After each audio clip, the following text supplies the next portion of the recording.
मूर्ख महिलाओं की ओछी सोच नंबर 1।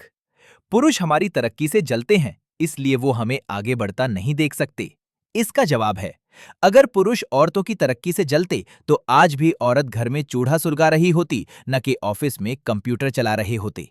औरत को हवाई जहाज हो या साइकिल चलाना, कंप्यूटर हो या कैलकुलेटर चलाना, तलवार हो या बंदूक चलाना, सब मर्दों ने ही सिखाया है। क्रिकेट का बैट पकड़ना और टेबल टेनिस, फुटबॉल खेलना या फिर शतरंज का खेलना, सब कुछ पुरुषों ने सिखाया है। अगर पुरुष महिलाओं की तरक्की से जलते तो क्या आज महिलाएं ये सभी कार्य कर पाती? नंबर 2। दहेज लिए पुरुष प्रधान समाज का सूचक है। उत्तर: जब कोई नई दुल्हन घर पर आती है तो उसको देख में आसपास का महिला मंडल आता है।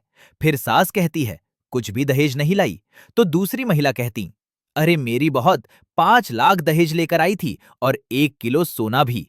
उसके बाद बाकी और लंबी लंबी फेंकना शुरू करती है, अरे मेरी तो लाख, मेरी तो इतना उतना, इत्यादि।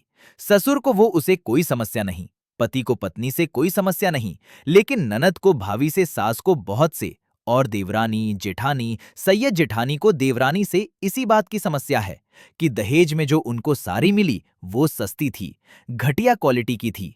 अरे वाह, क्या पुरुष दहेज मांगते हैं? पूरी दुनिया गुनाह करे और अंत में दोष पुरुष के ऊपर मर दिया जाता है। ईमानदारी से बताइए, औरतों की जमीन के भाई या बेटे की शादी हुई और इनको लाखों के गहने दहेज में मिले, तब कैन औरतों ने विरोध किया था और आज कितनी औरतें विरोध करती है? नंबर 3। शादी की बाद लड़के तो माँ बाप की सुनते नहीं। उत्तर: अगर शादी हो जाए और लड़का अगर माँ की सुने तो माँ के पल्लू वाला कहलाता है, और अगर बीवी की सुने तो जोरू का गुलाम। सच तो ये है कि स्त्री की मानसिकता ये रहती है कि हुकूमत सिर्फ मेरी चलने चाहिए, और इसी मानसिकता के साथ एक घर नारी वर्चस्व का कुरुक्षेत्र व जाता है, जहां उद्देश्य और कोई नहीं बल्कि अभागा लड़का होता है, जिसको हासिल करने के लिए या अपना गुलाम बनाने के लिए माँ और पत्नी क्षेत्र में कूद पड़ती है।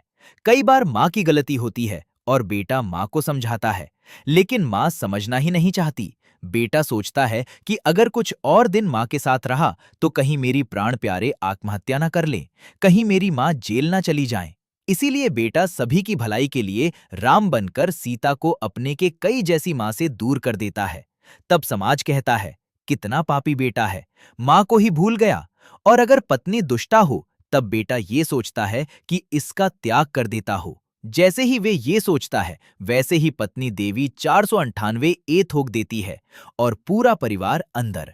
और अगर वो सभी की भलाई के लिए पत्नी को लेकर अलग हो जाए तो भी उंगली उसी पर उठेगी।